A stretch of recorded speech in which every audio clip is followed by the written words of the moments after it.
চোখের অশ্রুতে লেখা হলো ইতিহাস। নবীজির প্রেমময় জীবন আর ত্যাগের গল্প শুনতে শুনতে মুগ্ধতা আর বিস্ময়ে নিজের অজান্তেই চোখের পানি মুছতে দেখা গেছে অনেককেই। আধুনিক শিক্ষার এই বিদ্যাপীঠে দাঁড়িয়ে হাজারো তরুণ যখন সিক্ত নয়নে রাসূল প্রেমের শপথ নিচ্ছিল, তখন মনে হচ্ছিল এ শুধু কোনো অনুষ্ঠান নয়, এ এক আত্মিক জাগরণ। বাংলাদেশের ইতিহাসে এই প্রথম কোনো প্রাইভেট ইউনিভার্সিটির আঙিনায় রচিত হলো এক ভিন্ন ইতিহাস। ইটের দেয়াল আর আধুনিকতার মোড়কে মোড়ানো নর্থ সাউথ ইউনিভার্সিটির ক্যাম্পাস যেন হঠাৎই পরিণত হয়েছিল এক টুকরো মদিনায়।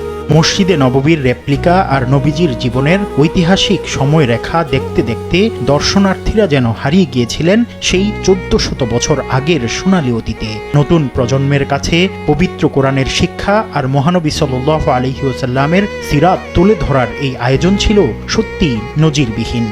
এই অনুষ্ঠানে মঞ্চ আলোকিত করেছিলেন দেশের বরেণ্য আলেমরা শায়েখ আহমদুল্লাহ, ডক্টর মিজানুর রহমান আজহারি, মুফতি আব্দুল মালেক এবং অধ্যাপক মুক্তার আহমেদ। তাদের কণ্ঠে যখন ধ্বনিত হচ্ছিল কোরআনের আহ্বান আর রাসূল প্রেমের কথা, তখন হাজারো প্রাণে জেগেছিল এক নতুন শিহরণ।